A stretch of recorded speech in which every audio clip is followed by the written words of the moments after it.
All right, yeah, so today is the last week that we're meeting.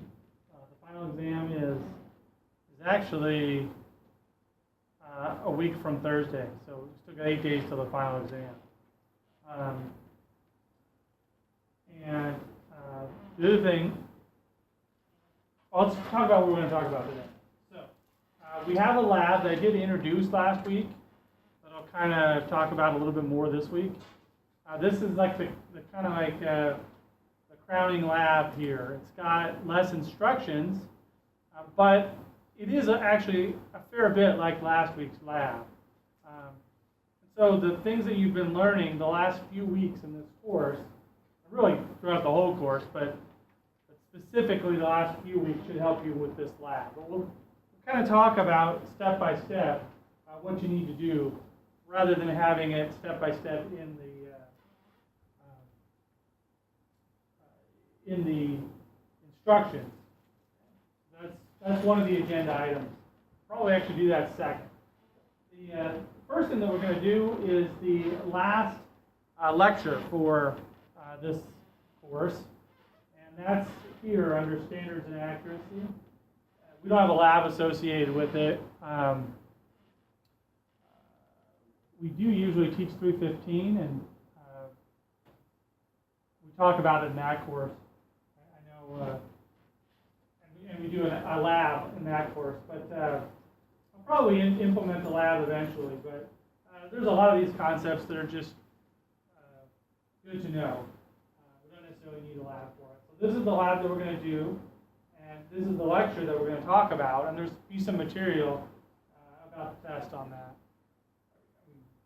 Okay, and then the last thing that we're going to talk about today is we're going to do a final exam review. And I didn't quite finish it. It's almost done. I just need to put a few more sentences on it, and then I'll upload it. I'll do that during the break. So we'll do, so I can go ahead and change this right now. Let's do the standards and accuracy lecture first, and then we'll do the lab 13. We'll talk about stepping through that. Then we'll take a short break while I upload the final exam review material, and we'll go over that, which will take place next Tuesday. Next Thursday. Thank you. Oh yeah, that's another agenda item. So there are a bunch of people here that are in cartography, right? That's the one that conflicts with it.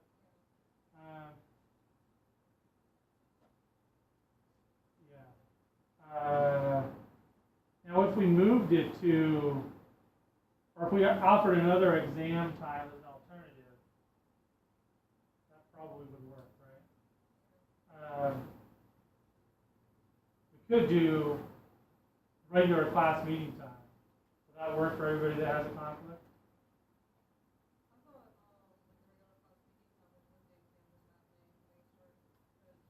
The exam's actually on Thursday, according to the. Yeah, so we have it on Tuesday at this time. So, anybody on the coast have the same conflict? I think all of us are in cartography also. Okay.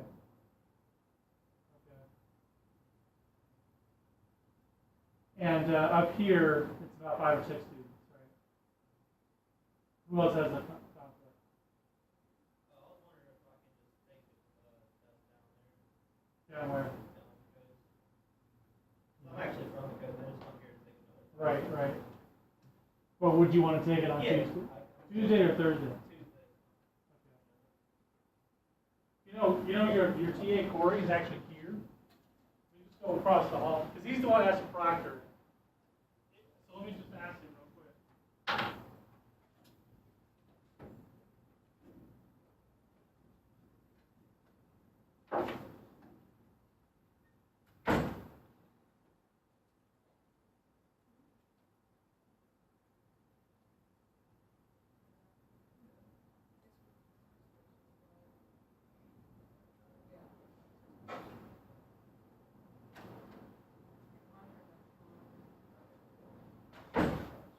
All right. talk, your TA Corey is here because he has to give a presentation in his class. So this is what I talked with Corey. So on the coast, the exam will be at 1 o'clock on Tuesday. Is that going to be a problem with anybody there on the coast? That's good for us. Okay. All right. So yeah, 1 o'clock on Tuesday, Corey will be there to proctor the exam. Okay?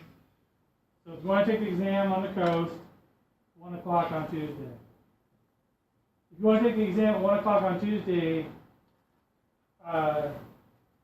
here in Hattiesburg, I'll be here to proctor that exam at 1 o'clock Tuesday. And then Elida will actually be here at 1:30 on Thursday, the normal exam time, to proctor the exam for anybody else that wants to take it at the proper exam time. Okay? All right? I don't know why I know why on the schedule. It says Tuesdays and Thursdays, the exam is this time, but we have one class that meets on Tuesday and one class that meets on Thursday. So it beats up the exam time. So for everybody in attendance, coast or here, can you take the exam at one of those two times? Is there anybody that can't take the exam at one of those two times? Let's see here. I can't see any hands, so if on the coast, you have to call out. If I don't hear anything, everybody's good. That's here. Okay. I'll post a announcement on the the canvas, and hopefully nobody else have a problem. But I'll write in the email that you can also talk to me if you need one outside of those times. How many people here plan to take it on Tuesday? I'm not going to hold you to it, but all right. So 1 o'clock on Tuesday, and I'll start the IVN up in case anybody wants to ask a question about the test. Okay.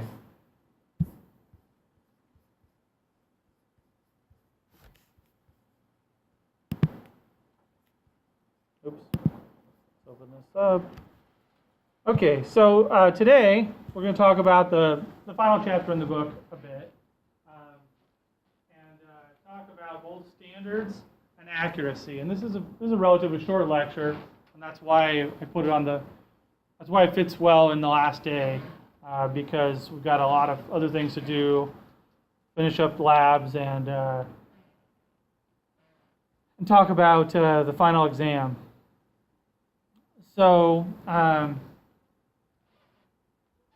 whether you realize it or not, there are actually a fair bit of standards. Okay? A standard is an established, sanctioned measure, form, or method in GIS. There's a lot of people that think about these things and even do research into the standards and how they affect, not just GIS operations, but in our case, that.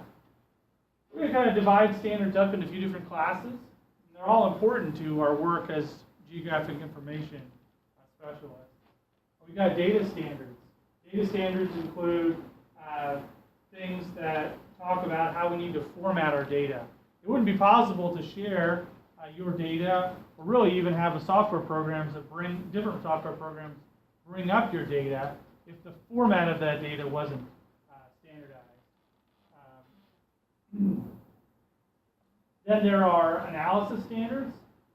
Analysis standards seek to ensure most appropriate methods are used to get the best possible answers. We'll talk about some examples actually today when we talk about accuracy and precision, because there are very specific tools that are used, or very specific methods that are used in order to record accuracy, so that accuracy is always recorded in a similar manner. There are also professional or certification standards. So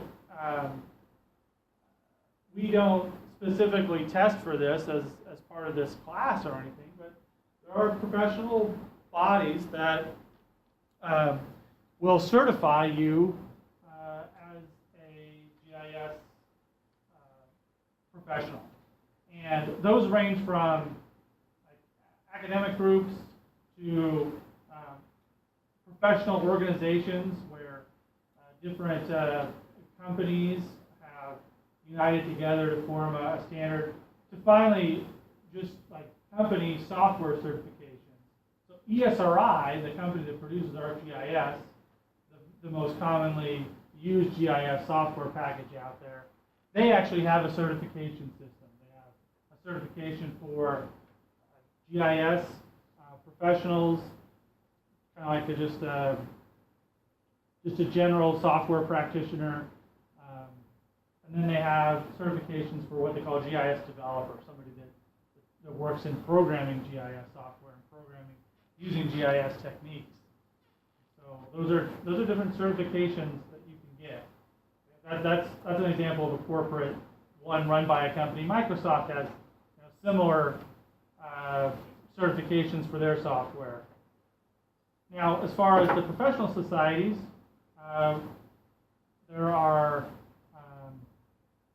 there's a group called ERISA that has a GIS professional certification, and then there are other bodies that have more specific ones that might be geared towards specific GIS techniques or tools. These exist, and sometimes you'll see when you go out to get a job, you'll see a different requests for people that have these sort of certifications.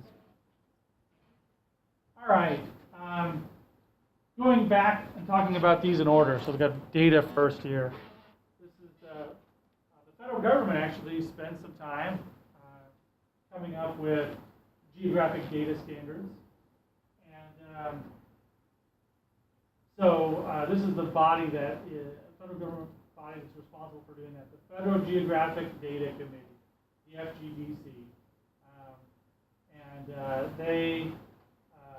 They've come up with some data standards that are used on federal government websites, but also that are used on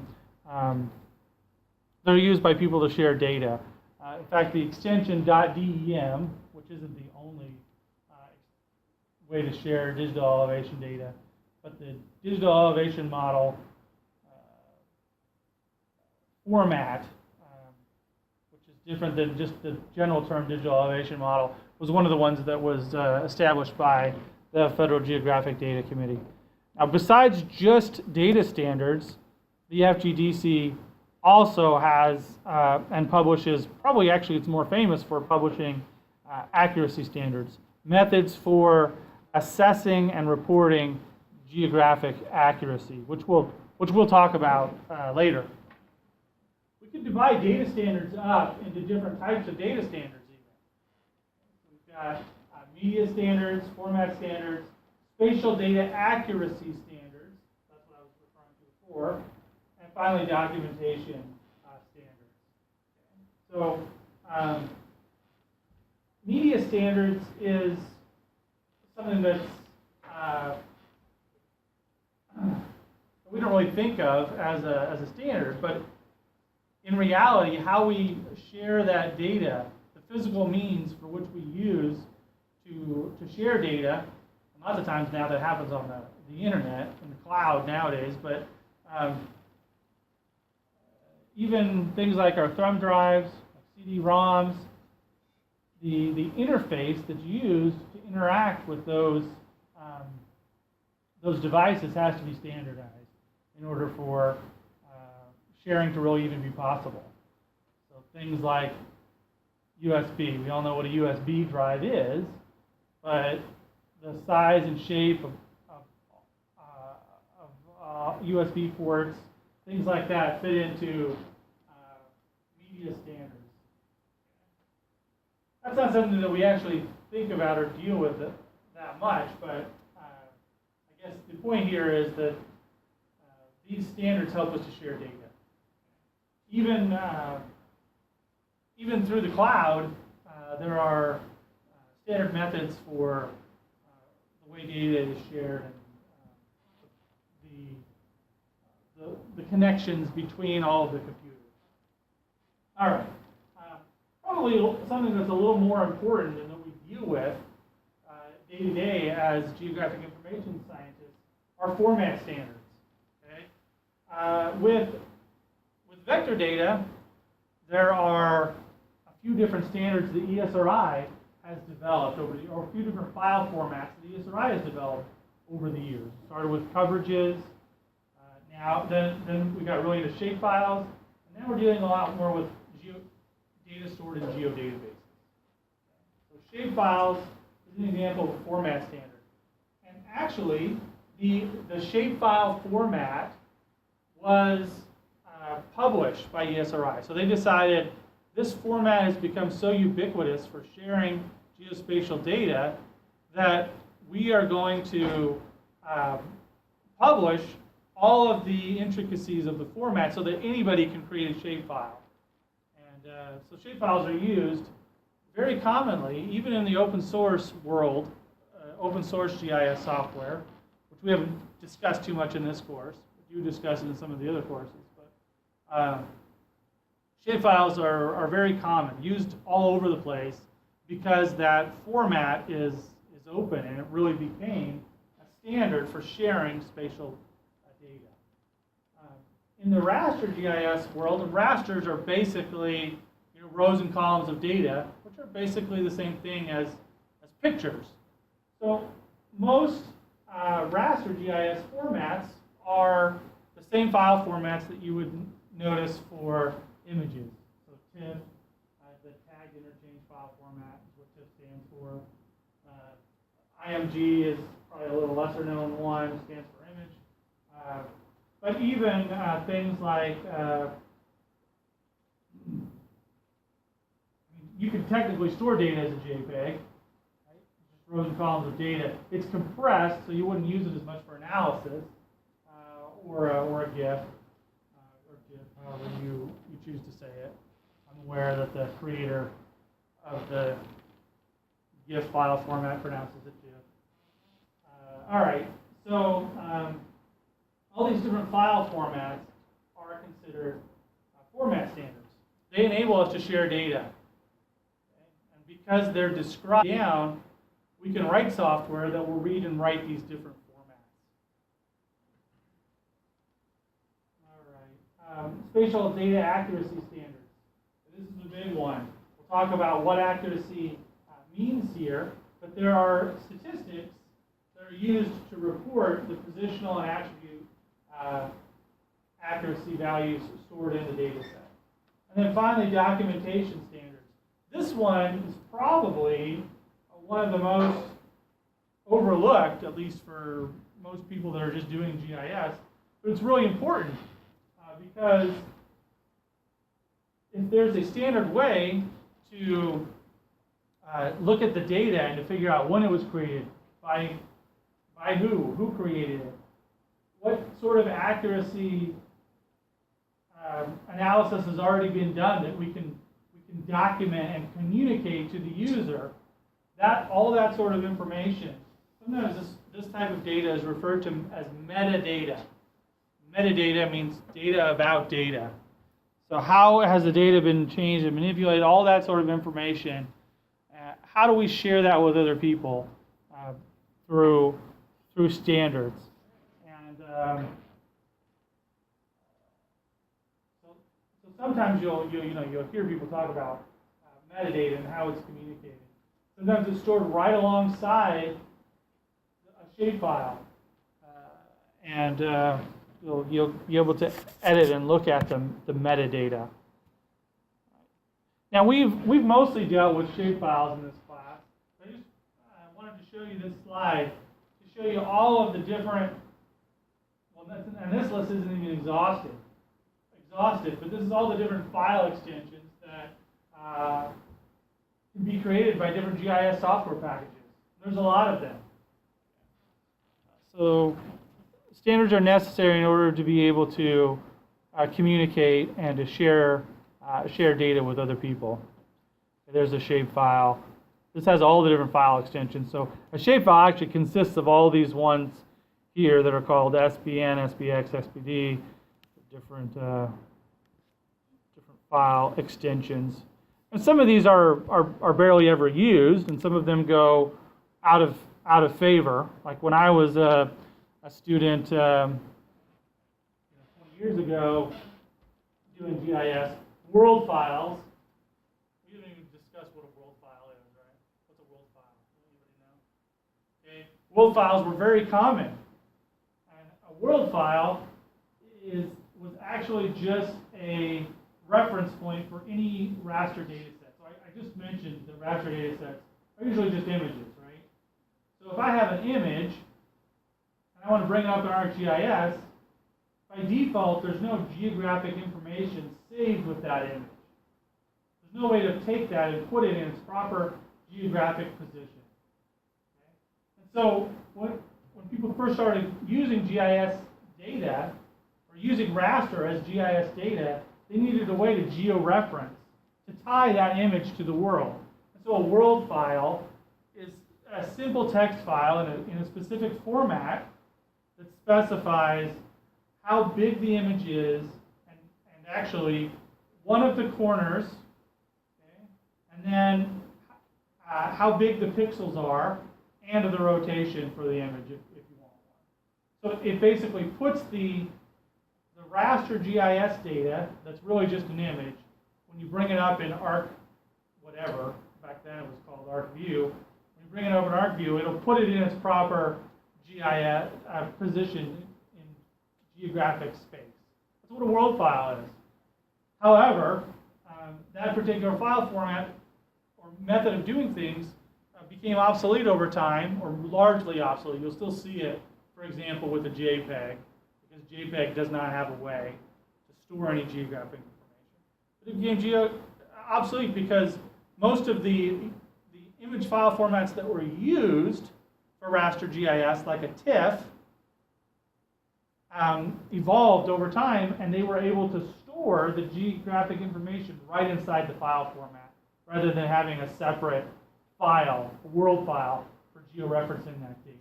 So sometimes you'll actually hear the word GeoTIFF, and a GeoTIFF is nothing but a TIFF that has that extra information. Still has the same extension.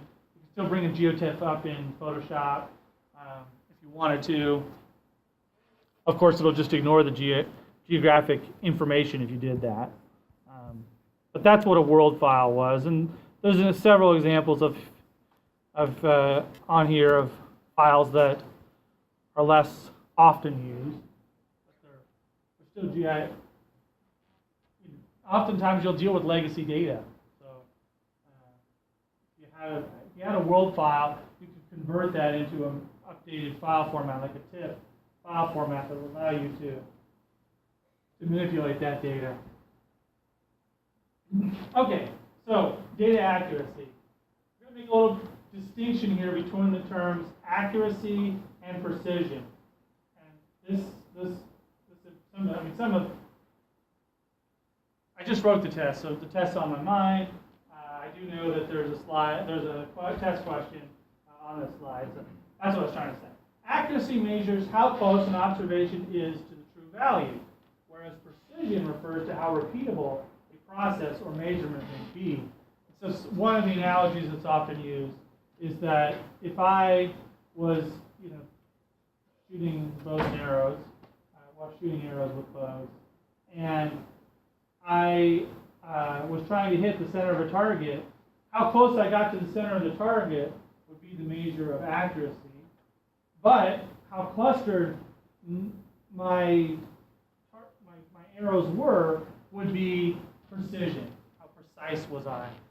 So it is possible to be accurate, but not precise, although that's kind of the least common. If I was like all over the place, or be precise without being accurate. In other words, I can keep shooting the same place on the target, but it's not the center, and so on. Basically, there's 4 different possibilities there. We'll talk about that in a second. All right. So how close is the observation to the truth? Typically, we express this as a percent. How often the value is wrong. 4% of the fields listed as row crops are perennial grasses. So if the particular attribute that we're trying to measure is a name or a class or a type, then we would use percent accuracy a lot. And we would just basically say, well, we got it right 4% of the time, and we didn't get it right all the other times. Okay? So the average, whereas positional error is often expressed using a real number. So the average positional error is 12.4 meters for powerful locations, or more than 90% of the time. The digitized monuments are within 3.2 meters. So we're expressing them as a number. If the attribute or the position is a number, we express the accuracy in numbers. So there's a few different ways to do that. Okay, so here's not on a target, but here's some GIS data. So this would be low accuracy, high precision. In other words, this is the thing that we're trying to measure. You need to know what you're actually trying to measure. We're trying to measure where this freeway interchange, center of this freeway interchange, and we measured it over here repeatedly. That'd be low precision. High precision, but low accuracy. And the terms are relative. Remember when we did this back in the GPS lab? We measured accuracy. We could have kind of had a discussion about these terms, accuracy and precision, even back then. There were areas where that spread around the point was fairly wide. Was there a bias though? I think in one of the times it was biased in one direction. And so we could have said, okay, the accuracy was higher here, precision was maybe lower. I can't remember what they were, but this is the same kind of exercise that's been done here. Trying to measure the center of this freeway, maybe with GPS measurements. This would be high average accuracy, low precision. We've got a much wider spread. But if we averaged all of these points, it would be pretty close to the correct point. We've got high average accuracy, low precision. And finally, well, not finally, we get the other one more after this. Low average accuracy, low precision. And then high average accuracy, high precision. Which one do you think would be the most expensive to produce? Of these four. Yeah, it's going to be high accuracy and high precision, right? So to get a device or even to pay people to collect data that's highly accurate and very precise requires more money. Okay?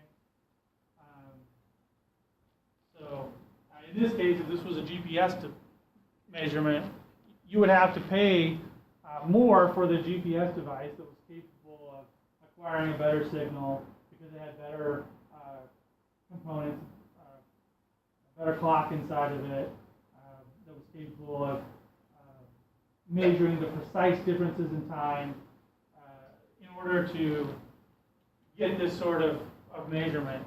You'd also have to probably pay somebody that had a little bit more expertise in order to do it. And it would be very helpful if you actually had two GPS devices and you use differential GPS like we talked about before. Anyway, the point I'm trying to make is high average accuracy, high precision data is the most expensive, and both high precision and high average accuracy are usually more expensive than their lower counterparts. All right. So we're going to talk about reporting accuracy because positional accuracy should be quantified. It helps to report the accuracy of a measurement. So the most often statistics that are used, the most often used statistics are to calculate the mean error, and then to actually quantify that a little bit further by giving the error frequency threshold. Because sometimes just the mean error isn't as useful. Sometimes it's more helpful to say 90% of the time the data is going to be within this, or it's going to be this close or whatnot. Okay, so we'll talk about both of those. And the reason why is that sometimes the distribution of the error, well, always the distribution of the error would be helpful to report to the user. But looking at the distribution of the error, you can see that even with the same mean, 5% of those values, so in other words, if we said 95% of the time the error is going to be less than, what would that be, maybe 16, 17 and a half, somewhere around there? It would be less than 17 and a half. Whereas here, 95% of the time, the error is going to be less than 22. Much higher, even with the same mean.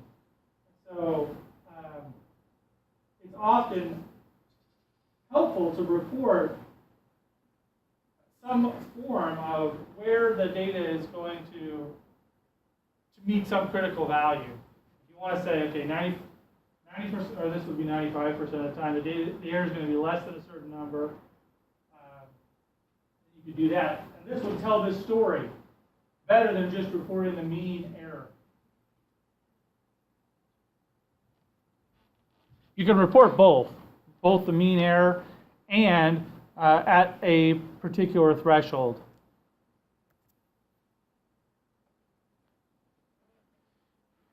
Okay, there are lots of different sources of error. We've got one is how features are conceptualized. We kind of talked about that in this course. Okay, if we decide to model a certain thing using the raster or the vector data format, that's going to play into how accurate and how precise our data is going to be. For example, if we were to map roads using a raster data format, the position of those roads would be locked in to the center of the raster cells, and their position would also be affected by the cell sizes themselves. I mean, if we chose really big cell sizes, a road could be anywhere within that area.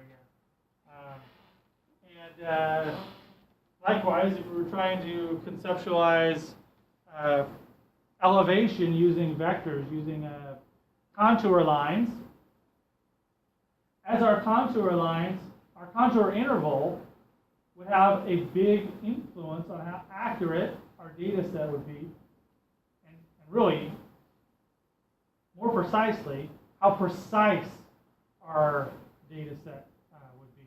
If we chose a contour interval every 10 feet rather than every 5 feet, it would be less precise. Accuracy is also affected by the method of data collection and analysis. What instruments we use.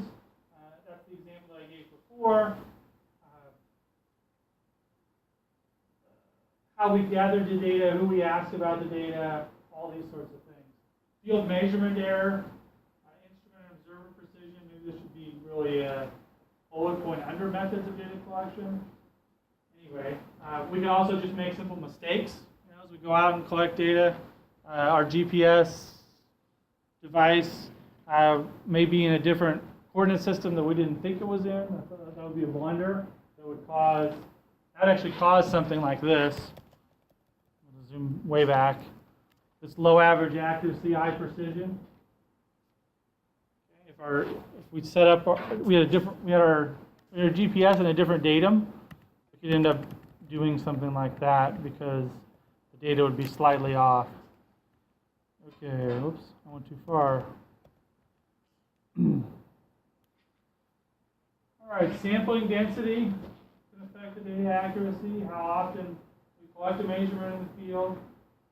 It's good, basic statistics would say that you need 30 or so observations of a particular thing. There's tons of other rules in sampling theory, but one of the big rules of thumb is you need sampling density that's high enough to capture any variation. This, in our case, would be spatial variation. We didn't really talk about interpolation in our in this class. The interpolation error would be a source. Anytime that we use data that exists, that's derived from other data, that's going to make it so that our data that we collect can't be any more accurate than the data that we're deriving our data from. We talked about that a little bit when we talked about data sources. What if the data is out of date, inadequate, becomes old because it's changing? There's 1936, 1997. This is in Bellevue, Washington. It's very similar. If we went out to West Hattiesburg, you could find data like that that changed over time. Okay. One of the, I talked about metadata before. It's very important to measure and document information about the accuracy of your data. One of the kind of difficulties here is that the truth may not be completely known. Most of the time, you're actually measuring your data in comparison to some other data that you believe is more accurate. So it's helpful to know the accuracy of the truth. Lots of times in GIS, we use an alternative term. Instead of using the word truth, we use a term called in situ, meaning field data in the situation. It's a Latin word. In situ data. Okay, it must be independent. In other words, you can't have used the truth, or sometimes it's just called reference data. That's a better term. You can't use the reference data to both answer your question and to assess how accurate it is. So you need to collect independent data sets, one for assessing accuracy, one for building or designing the answering the question you were trying to answer in the first place. All right. It should have a higher order of measurement. In other words, it should be more precise than your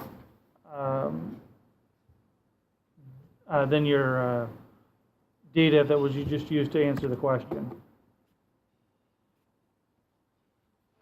So with GIS data, we have, or spatial data, we have a few different things that we're trying to assess.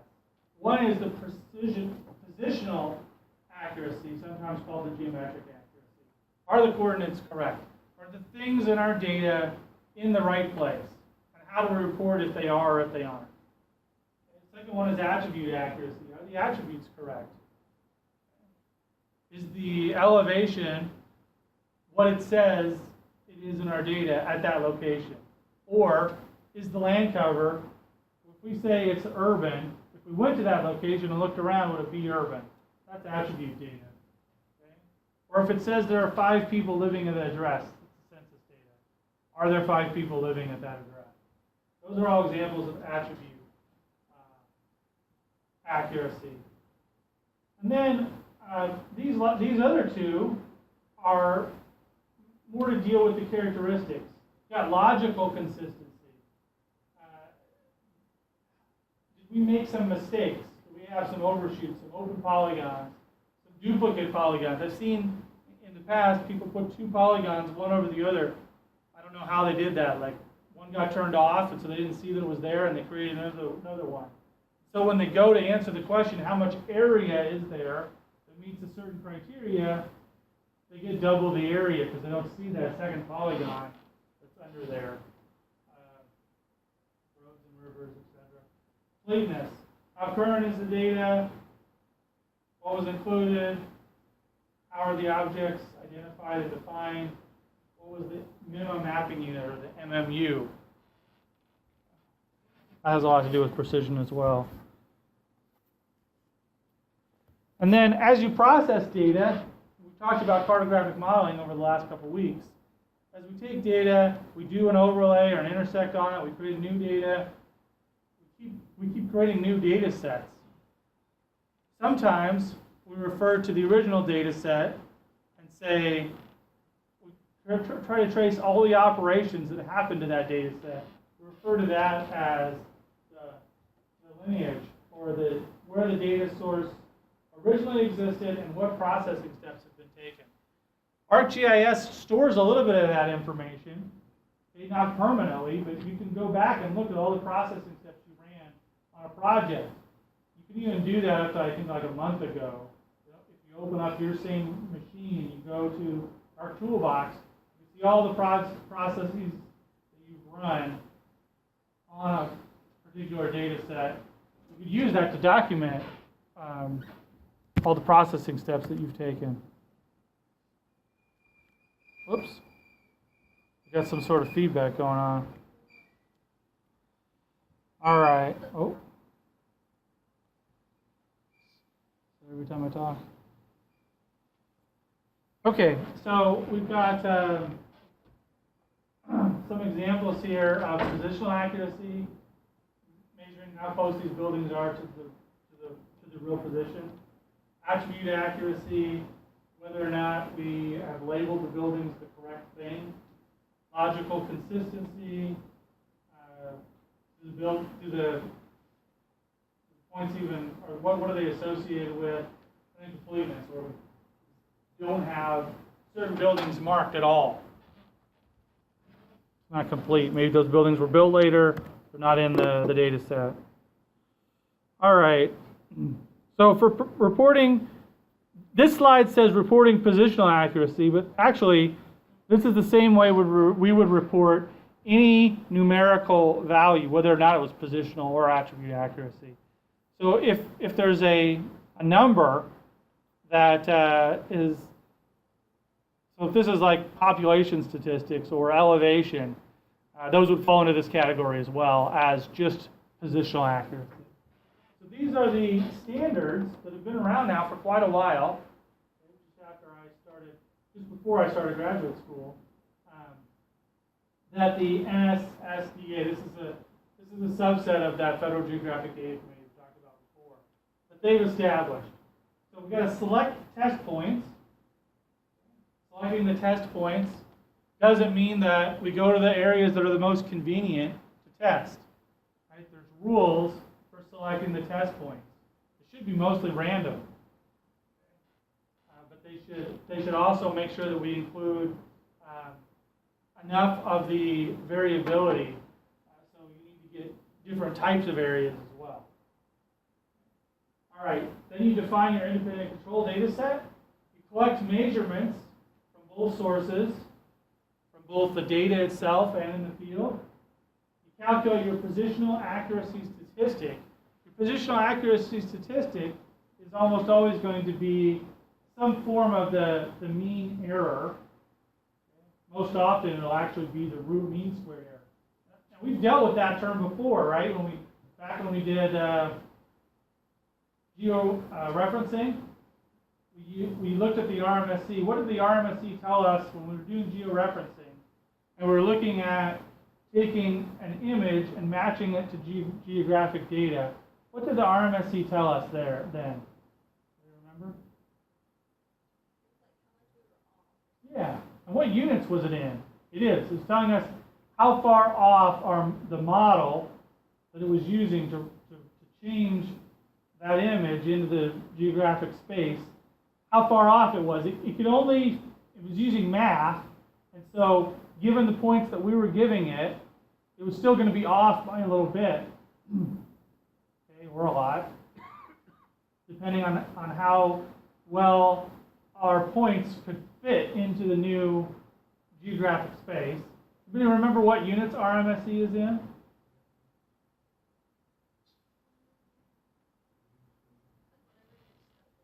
Exactly. It's in whatever geographic units you're using. So in our case, if the coordinates were in meters, it's reporting it in meters. And so it gives us a good idea and say, okay, well, RMSE of 7.3 means that the average points, the points are on average about 7.3 meters away from where they should be. So this is the same statistics that's often used in measuring accuracy. In this case, we're not using it to shift geographic data. What we're doing is we go out into the field and we measure elevation, let's say. We come up, the elevation here with our GPS is 5.3, but at that same location on our geographic data, the elevation is 6.2. Well, we're off by 1.1. Okay?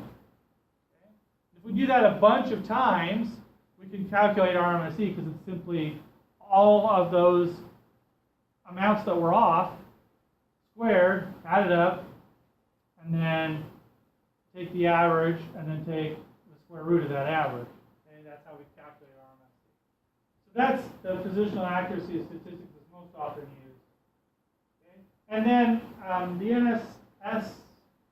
NSSDA actually likes to have us report the accuracy statistic in a standardized form that often includes the 95% confidence interval. So here's an example of actually doing this. I just kind of said this out loud, but okay. So here's a bunch of GIS. These are the collected GPS points, the little triangles. So they went out there with a high-grade GPS, one that measures down to 1 or 2 centimeters. And they went to both known locations, unknown locations, and measured that. So these blue ones are known, published by the NGS, which is another federal body, the National Geodetic Survey. They published the positions of these down to very, very precise. These are also measured with a precise instrument. So this is what we would call our control or our reference data. These locations were known. Then we can identify those same locations. Why can we identify the same locations? Because we're collecting them at the intersection of roads. So we can identify them in our geographic data.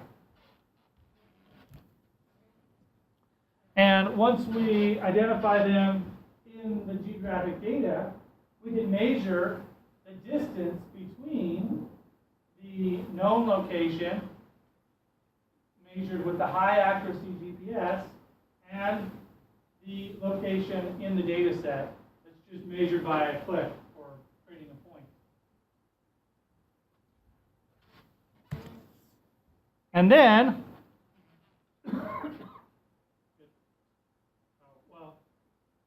this map says, remember to make sure that your data points are well distributed, okay? Placed throughout the imagery,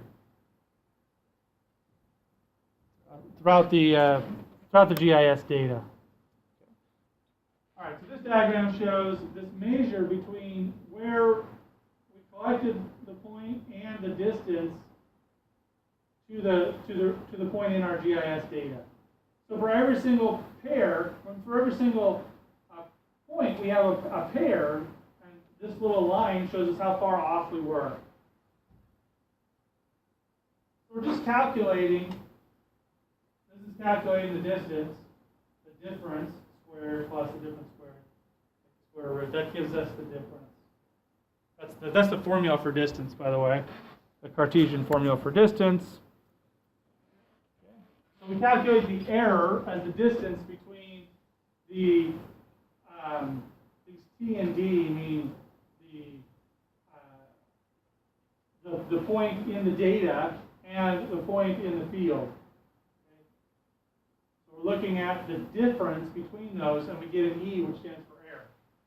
That line, this line here, that's an error. Well, how big of an error is it? This is the formula for calculating that. You don't have to calculate that. The GIS system calculates that. But we get a bunch of errors. So the formula for RMSE, which we've already talked about, is taking all the individual errors and squaring them, adding them all together, getting the average. That's all this means. divide something by the number, you're getting the average. And you take the square root, and that equals the RMSE. So that's typically the number reported, RMSE. That's specified by most standards for expressing accuracy error, either positionally, this is positional, or an attribute that's a number. You do it by giving the RMSE, and then the NSSDA standard is to take that number and multiply it by 1.7308. And that, if the errors are normally distributed, will give you the 95% threshold. Now, what if the errors aren't normally distributed? Well, then you need to, so you look at the histogram of the errors, and you need to come up with a different way of doing that. But if the errors are normally distributed, which they are a lot of the time, you multiply them by 1.7308 to get a 95% threshold. So the way you report this is that, on average, the error is 7.5 meters, but 95% of the time, the error will be less than 12.9 meters, if they're in meters. I think these are meters, but it could, even if it was feet, it's always in whatever units the data itself is in. Okay, now almost the NSSDA and most of these standards bodies have only expressed accuracy standards for the only way to report accuracy standards is for points. So you need to be able to identify the point locations of things on a map in order to even report this type of error. Well, there are some problems that exist out there where this is problematic. And so people have come up with alternative ways to express error in these scenarios. One scenario that I've actually dealt with a lot is what if you want to show the uncertainty associated with different flood scenario realities. So let's say this represents, a riverbank, and these lines are different flood scenarios. Okay, it's hard to there's no street intersection to go out there and find where it exists in real life, even if one of these lines represents the true location. Like, let's say something that actually got flooded. I went out, I flooded. I looked at a line during a flood. Let's say this line represents, the white line represents the true line location. Okay? Well, I can't ever find that position again because the data was only there for a moment, and I can't go back out there. You might be saying, well, you could look for the high water mark. There are possible ways to do it, but let's just say I didn't have any evidence of where that line got to. How would I express how often or how well this model did at getting close to the real line? Well, one of those ways, one common approach is to define an epsilon band. This gets used a lot in the literature. So what you can do is buffer the line slowly. Buffer it, you test. You buffer and you test. But what are you testing? You're testing the percentage of the line that falls, the representation line that falls within the epsilon band of the original or the true line location. So we had a student here, now he works for NASA. He, as his master's thesis, he used this technique to look at the difference. This was early when street maps were not as common, like Google Street Maps. Use the epsilon band to assess the difference between different representations of the street maps that exist. Google's got one. Everybody's got a street map. So he was able to get some of that data and run an analysis and be able to report how often these different data sets agreed by using the epsilon band, saying, well, 95% of the time they were within 1 meter, 2 meters, 3 meters, a different accuracy statistic.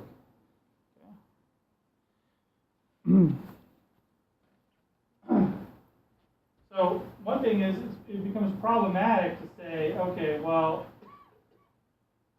on average, how far off are they? Because it might be more like this, this scenario here.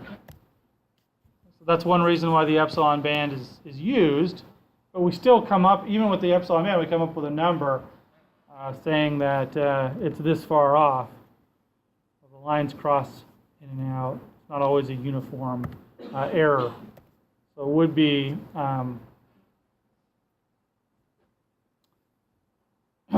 it's another line of research to basically quantify the difference between this and this. In this case, the errors may be on average the same, but in this case they aren't. But you can come up with a scenario where on average the errors were the same, but these are two different stories. One way that I've seen in the literature is that if you buffer the epsilon band and calculate how much of the line is within that buffer multiple times, you could create a graph where on the bottom it would have the buffer distance, on this side it would have the percent of the other line that was included, and that line would go up. In this scenario, it would be, in this one, very little of the line would be captured until you got out to whatever distance this is. It would jump up, and then it would show all of that line. In this scenario, it would move up slowly until it got to the top.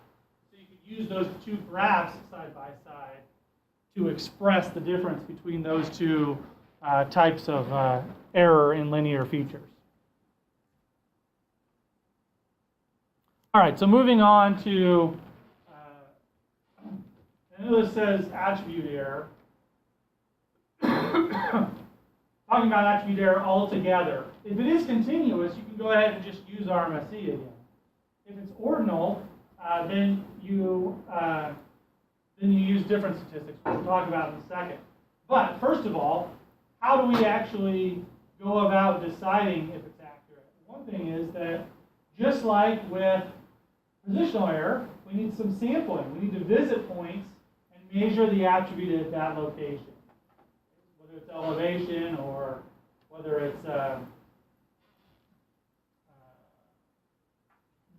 it's more like land cover. We need to figure out what it is.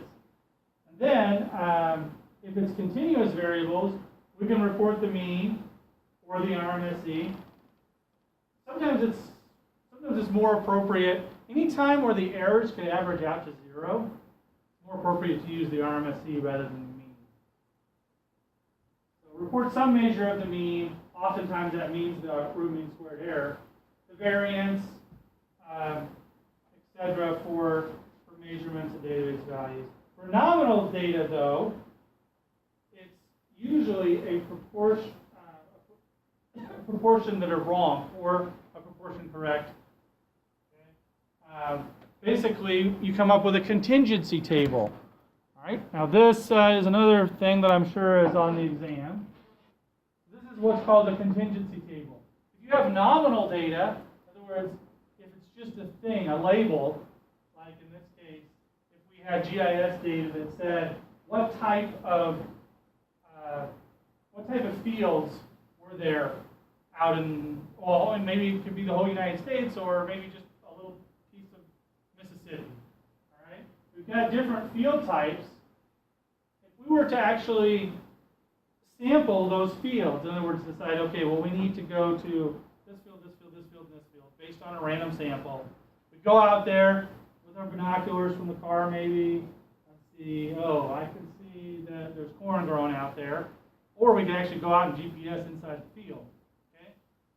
So we have our data layer attribute value, and we also have the true value, what we saw in the field. I like to call this reference or in situ data. The book author wrote true value. Okay, so we've got our reference, our true value, and our data layer attribute value. And what we've done here is this number represents a location that there was grass in the data layer value, but it was wheat in reality when we went there in the reference data. So there are three spots in our data where we measured them as grass, or we decided they were grass somehow, and in reality they're really wheat. So would we say good job, or would we say that we made a mistake? Mistake, right? Mistake. Okay. All right, where are the good jobs on this chart? The good jobs are all on diagonals. In other words, it was wheat, and we said it was wheat in our data. It was corn, and our data says it's corn. It is soy, and our data says it's soy. These are all of the things that are correct. And one of the reasons it's good to create a contingency table is you can look at the contingency table and think, wow, I'm really confusing grass with other things, which I think is the biggest change on here. There's some other problems, but maybe there's something wrong with my technique on determining what grass is. Okay? That's what a contingency table is useful for. On top of that, you can use a contingency table to calculate the overall accuracy, because the overall accuracy is just the sum of the diagonal divided by the total number of samples, the total number of times you went out there and looked with your binoculars and said, oh, that's sweet. Okay? So in this case, it would be 92 divided by 120, and it would be 76.7. But that is an expression of accuracy. So a little bit of math there. So if you see something like this, you should be able to produce something like that. Okay, that's attribute accuracy. I should do a lab on that someday, but this is actually a pretty easy thing to calculate. It only involves a few tools. We do it in other courses, though. All right, finally, we're talking about metadata a bit. Metadata is data about data. This is an example of a metadata file, and they have the extension .xml when they're associated with a shapefile. So this is an example of a metadata file for a shapefile. You can see there's all sorts of information. And even in ArcGIS, when you right-click on the source, you should have noticed that you can go and you can check. It's reading this file into a formatter. And so it's showing you, all of the information about the projection,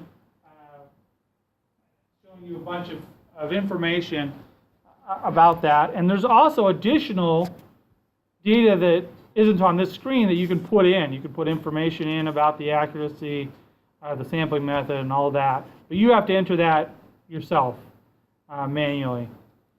There are standards for metadata, but it is something that most people overlook and that they don't report, other than the stuff that ArcGIS ArcGIS creates automatically, the projection information, and sometimes it'll put some information in about the processing. So this is how it looks inside of ArcGIS. This is that XML file. All right. And towards the bottom, it'll give you any processing operations that have been done on that file. That's nice to have. One of the things that makes it helpful is that sometimes on these websites, and this is an older website, but even the current websites where you search for things, you can look for data easier if it has good metadata that exists. Okay, that is the end of the lecture there. Went a little bit longer than I thought, but let's let's talk about today's lab a little bit, and then we'll take our break. So I'm going to go back to modules, and I introduced this a little bit last week, but honestly, I forgot exactly what I said. So if I repeat anything, that's okay. Okay, the data is not huge.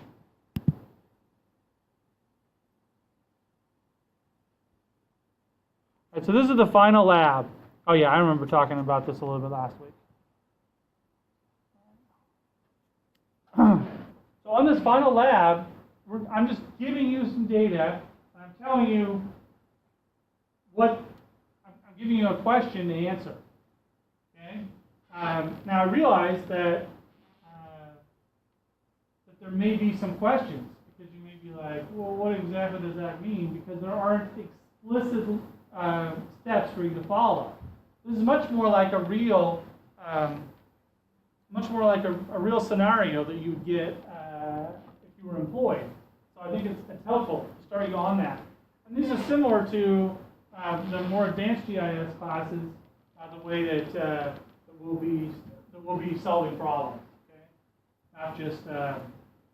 not just like a cookbook to follow. Okay, so. So this is our goal. Our goal is to identify areas of suitable habitat for park development. It's very similar to the final project I did for my first GIS plan. We'll be working with data from Marine on St. Croix area. Your job is to identify areas suitable for 100-hectare park. That's one of the criteria. Your area has to be 100 hectare. So here are the basic criteria. You're going to build only on private land. The slope has to be less than or equal to 3 degrees. The entire area needs to be within 200 meters of a road. And it must be more than 100 meters from lakes, streams, rivers, features. No building on any wetlands. And individual polygons for the final areas must be larger than 100 hectare. Now, I know I went over this already, so one of the assignments that I gave you was to go try it, go try out this. Okay. Let's see. Let's talk about these. Let's talk about these one at a time. So, build only on private land in Minnesota. Did anybody attempt that one so far? Okay. How did you arrive at a layer that represented private lands in Minnesota?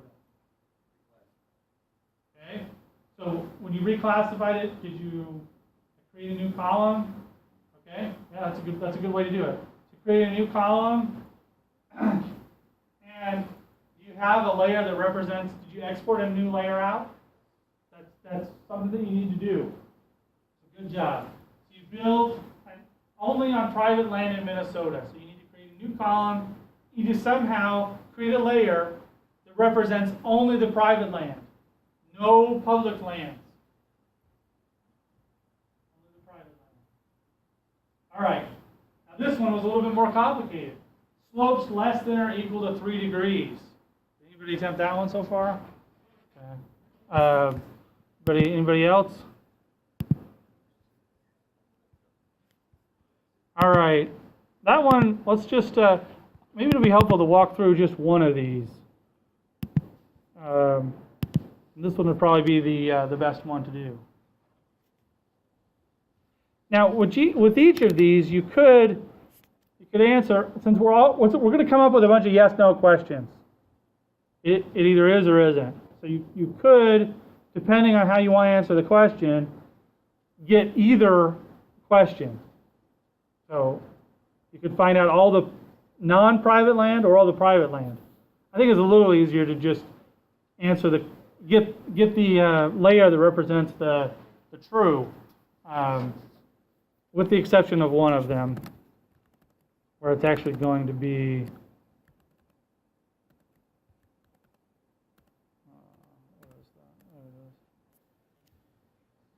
Yeah, I think a few of these that are negative. But either way. All right, I got mine open. Where did I put the data anyway? Whoop. Copy. I'm just going to put it in CTemp.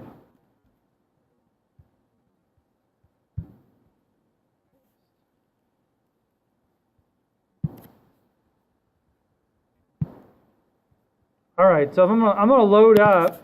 I'm gonna try to answer just the question here.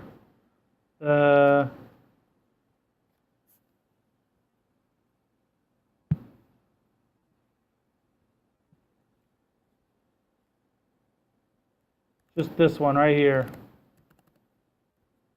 Slope less than or equal to 3 degrees. All right. Now, what is this layer right here? Says it right here.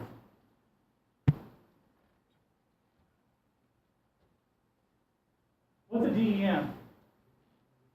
Digital elevation model. So what do the cells in this raster data set represent? Elevation above a datum. So how do I get slope from that? That's not slope, right? You calculated slope in at least one lab. You didn't have to calculate it out by hand, right? You use a tool. The tool is over there. So if I want to answer this question, the slope has to be less than or equal to 3 degrees. I'm going to have to calculate slope.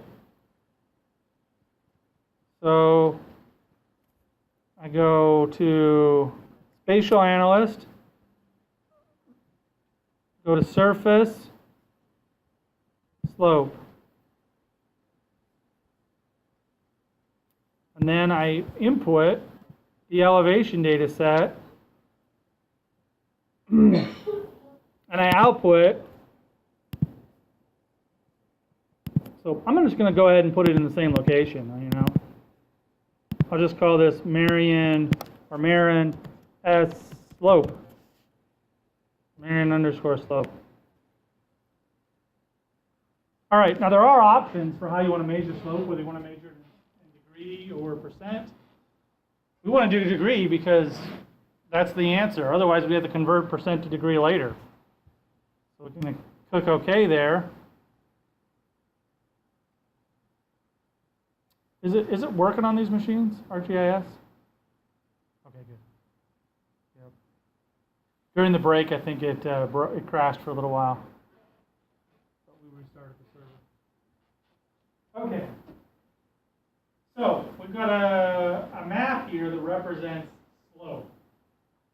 Okay, the slopes run from 0 all the way up to 33. It's not very, this is along a river, kind of like if we went out to one of our rivers here. We've got a bunch of slopes, but we only want to see those slopes that are 3 degrees or less. How could I do that?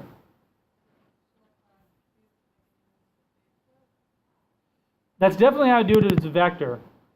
Now let's see, I'm not sure if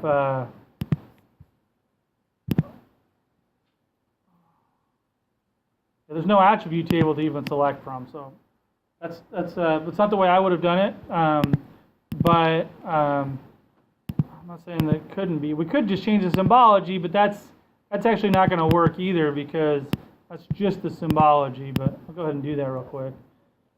So this cutoff will be 3.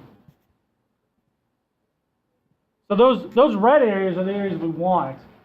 Okay, but I just changed the symbology.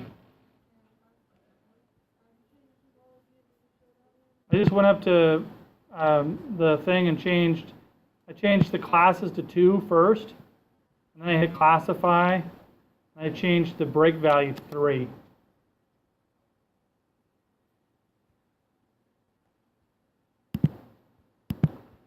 All right. Forget what lab it was, but you did do, I think it actually didn't work on somebody's that I was helping last week. When you did it on another lab. But there is a reclass right here, reclassify, and we can input the slope raster, and we can reclassify everything as I would do this. So now I've got everything from 0 to 3 is going to be 1. Everything else is going to be no data. That's the way I would do it. Anybody else have another suggestion? So I'm creating a new data set where all of the slopes that are less than 3 will be coded 1. Everything else will be coded no data. I'm going to call this, I'm going to save it back into the same one. I'm going to call this Maryland G slopes for good slope. It doesn't, I mean, if you don't want to save the intermediate value, the intermediate data, you don't have to. But okay, so I'm going to hit OK.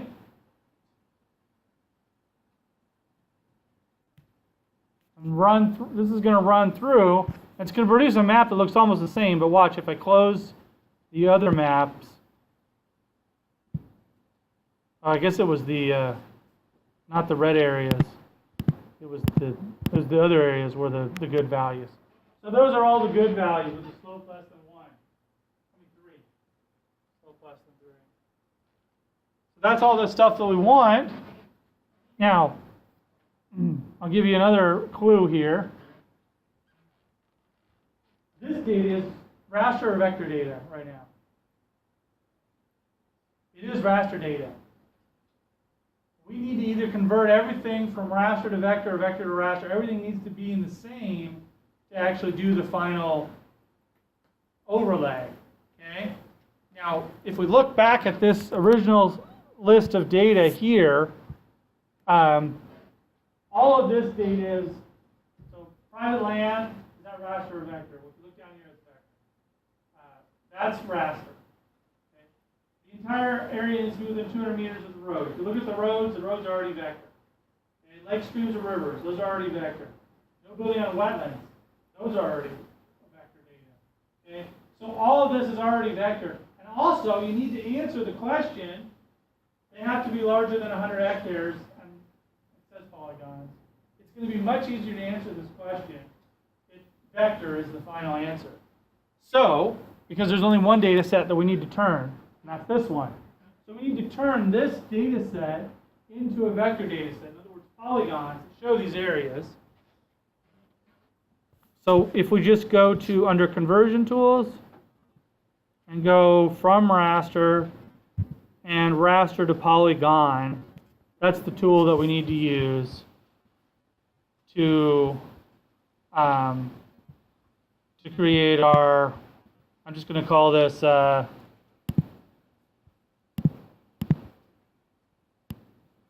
going to call this good slopes. Save it in the same area. All right. Now, the only option on here is this simplify polygons.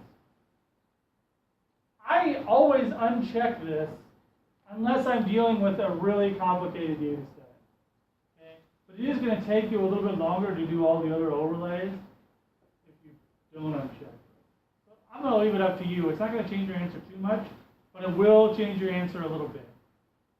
You're basically sacrificing a little bit of precision for more processing time later on.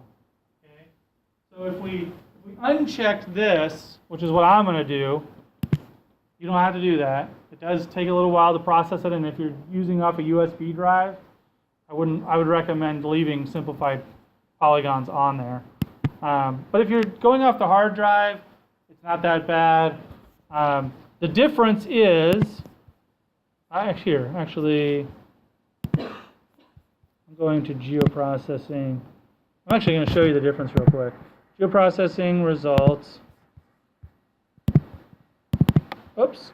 So I'm going to go rerun that. I'm going to call that good shapes 2. You don't have to do this. I'm going to check simplify polygons and run it again. And there's the different values. If I zoom away in here, you can see the difference between the two. In one, it simplifies simplifies the polygons. It has some threshold where it decides, oh, we don't need to have that detailed of a polygon. So the green is the simplified polygons, and the blue are the original polygons. So when I say it'll affect your final answer, those two different polygons have a different area because they're slightly different sizes. But it won't affect it too much, but it will affect your final answer a bit. I think if you have the processing power to do it, it's not going to take too long, you always go with the non-simplified polygon because it's a better answer. It's more precise. Okay. The other one might look better, depending on the scenario you're doing. All right, so that is one layer. We can go ahead and check that off of our list. So go back over here. We could put a check mark beside this and say done. This is done. Okay. And then actually here let's look at this. Which one's the private land one?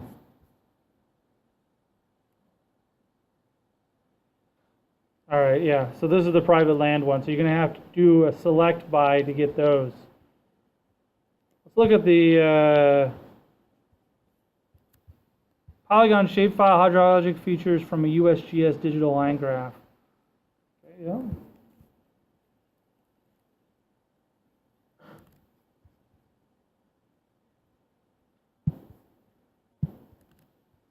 We said here that you had to be more than 100 meters from lakes, streams, rivers, river features. So how do we find out if we're more than 100 meters outside of lakes, streams, and river features, which is everything in this layer? This layer here. How do we find out if we're more than 100 meters? This is the one where I think that it's easier to actually buffer these out by how many? 100 meters. And then do an overlay, but instead of doing the same overlay you're going to do with the rest of them, you hold this one out and do an erase. You erase out those features that are within 100 meters of a lake, stream, or river features. Because it has to be more than. No building on any wetlands. That one also might be easier to do with an erase feature.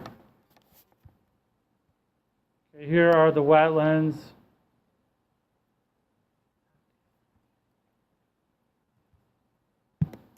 So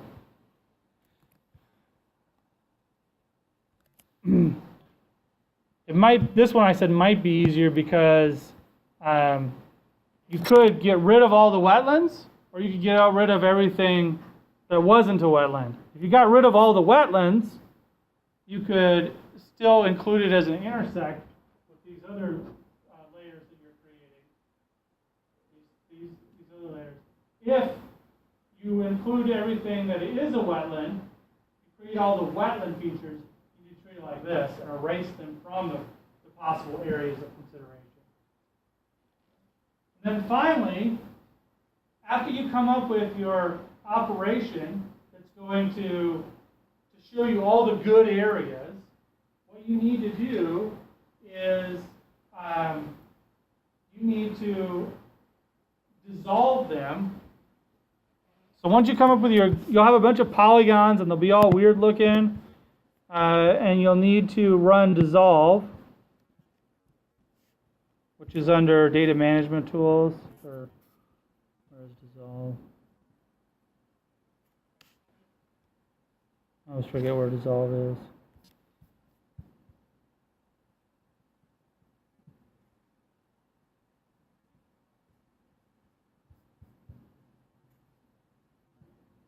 Nope. Processing search.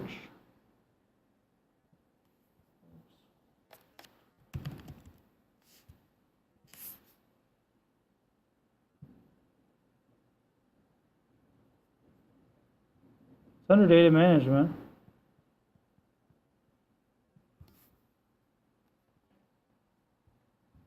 Generalize. That's where it is. Okay. Just make sure that when you go to dissolve everything, that you have this one check that says create multi-part features. What that does is they don't actually touch, it won't dissolve them. And then after you calculate dissolve, you can calculate the area, and all it has to do is it has to be greater than 100 hectare. So you select out everything that has an area that's greater than 100 hectare, and that's your answer. Those are the potential park sites.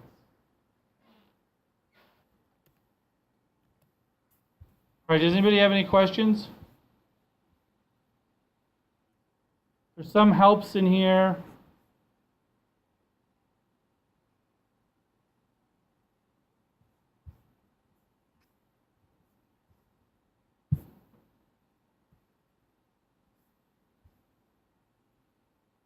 This side said you repeatedly use the union command. However, you could use intersect and erase. And I think that would actually be a little bit better than using the union command. But the union command will work. But you got to do this.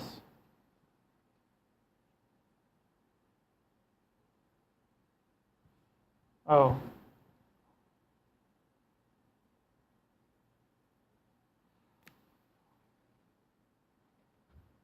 Yep. This is actually important, something that I just forgot. Okay. Before you run the dissolve, run this multi-part to single part. Okay. In some cases, you have polygons that are on top of each other, particularly depending on how you get the overlay. So it's always safe. You ever think you have polygons that are on top of each other? It's always safest to run multi-part to single part in order to eliminate those.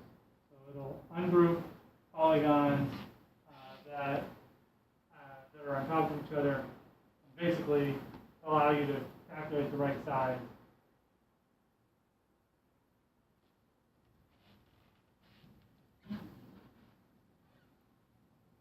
All right, and it's 2:31, which is about what time we normally finish the lecture. So what I'm going to do right now is check to see if Ella is there. But either way, I'm going to go push the final exam review sheet up. It'll probably take me about 10 or 15 minutes. You got a question?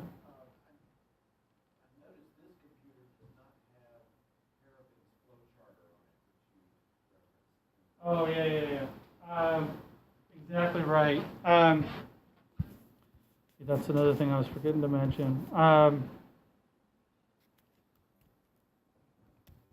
In the past, we've used a few different tools.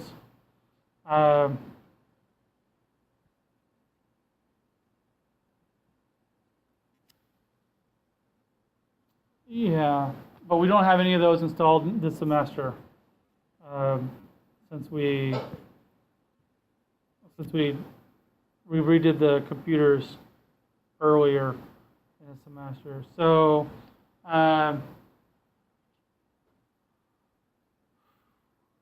okay, I'll modify the lab. So rather than a flow chart, you don't necessarily have to have a flow chart. You could just describe, like list them in a Word document, the processes that you did. Say I took these two data sets, combine them into this data set. You don't need to come up with. We don't have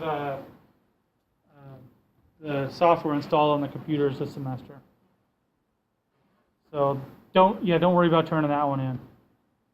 Any other questions? I'll try to fix that real quick while I upload the study sheet.